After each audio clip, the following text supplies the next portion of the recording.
C'est Grasso. C'est toi. C'est Ouma. C'est toi. C'est toi. On peut rien, mais on est qualifié. On est qualifié. On est qualifié. C'est qui? Qui a mis issu des arts? C'est qui? C'est qui? C'est qui? C'est qui? Qui a mis issu des arts? C'est qui? C'est qui? C'est qui? C'est qui? C'est qui? C'est qui? C'est qui? Ah bon? C'est qui? C'est Folie. Folie, je vais terminer là. Ah, Folie. Coup du marteau, bang, bang, bang. Bang, bang. Coup du marteau, bang, bang, bang. Ah, les rakatakete, aujourd'hui c'est pas pour vous, hein. Bonjour à toutes et à tous les amis, bienvenue pour le débrief de la victoire de la Côte d'Ivoire face au Congo. C'est un match serré, équilibré sur pas mal de points, mais à la fin, la Côte d'Ivoire se qualifie pour cette finale. Alors je tiens encore à le redire pour mes frérots les Congolais, je suis désolé, moi je supportais la Côte d'Ivoire parce que je serai à la finale et j'ai envie d'assister à une ambiance de fou. Donc je suis désolé pour les Congolais, vous n'avez pas démérité, pardon, vous avez fait une grosse compétition en vrai.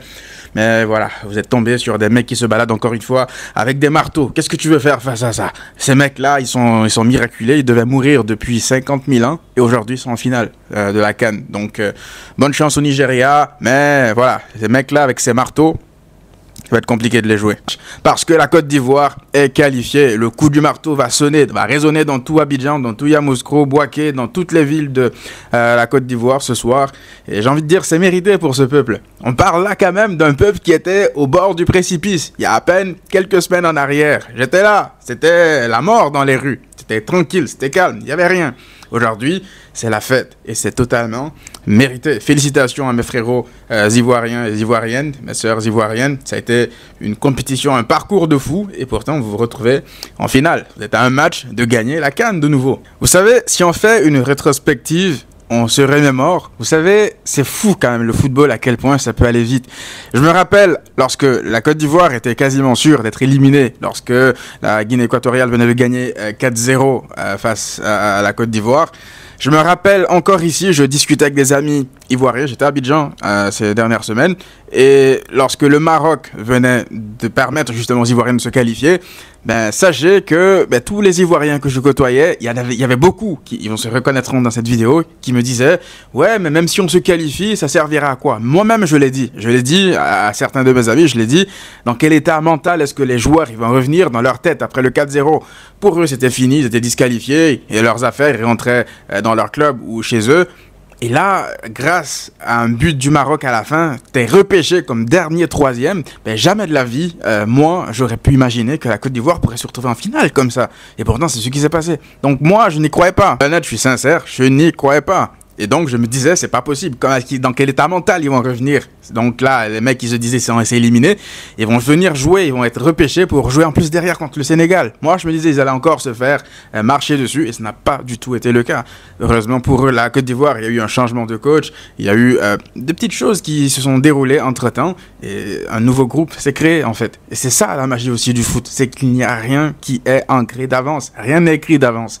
Donc je suis content de voir cette équipe avoir cette sorte de sursaut d'orgueil comme ça, parce que, encore une fois, les nerfs, ils étaient tendus là, à Abidjan, lorsque la Côte d'Ivoire perdait 4-0 contre la Guinée équatoriale. Les supporters, ils étaient en colère, et ce soir, c'est des scènes de liesse qu'on va voir partout dans Abidjan.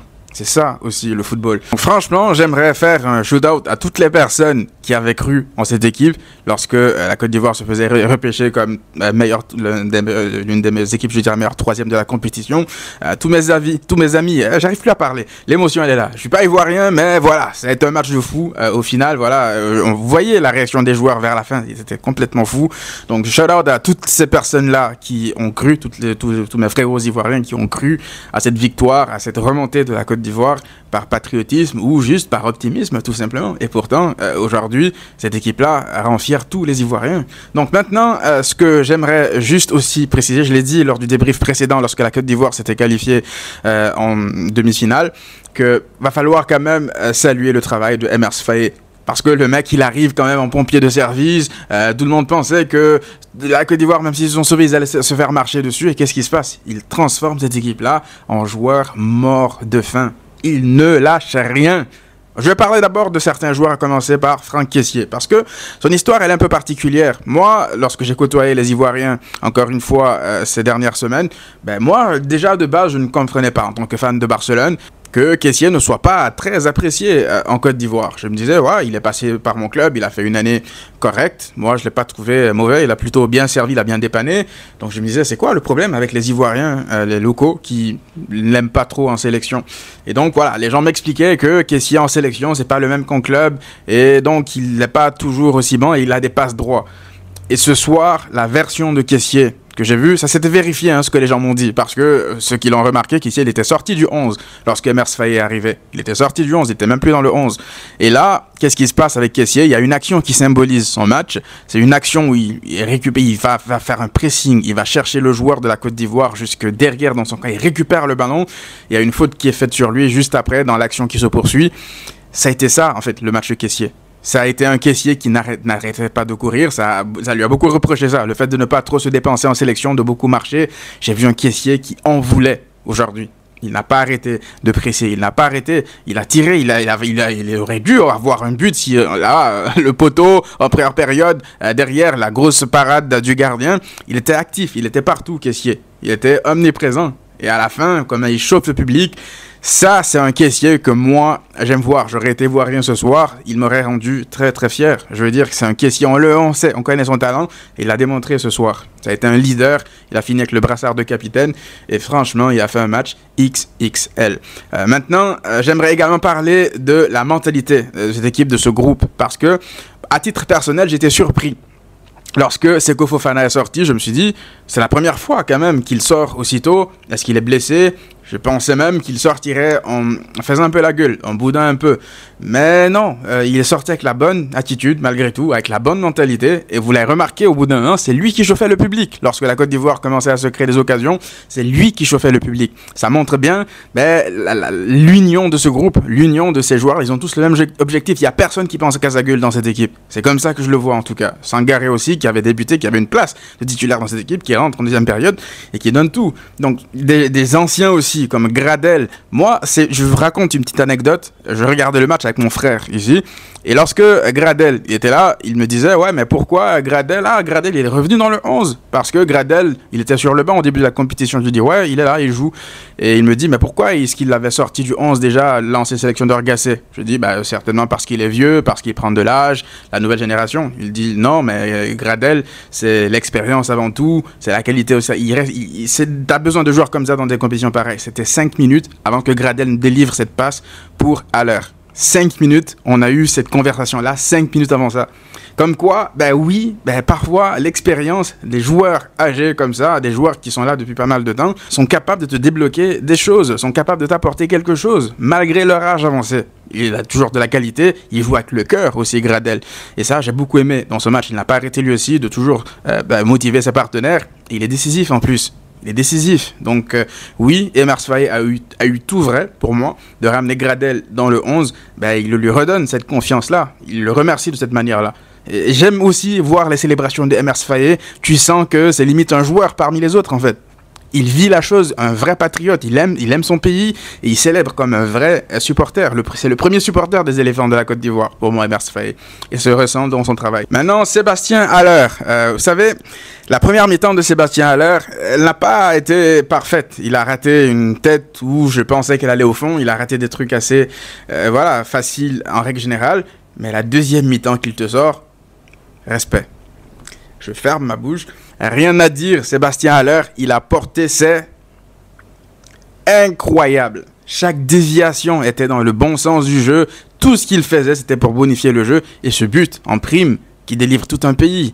Magnifique.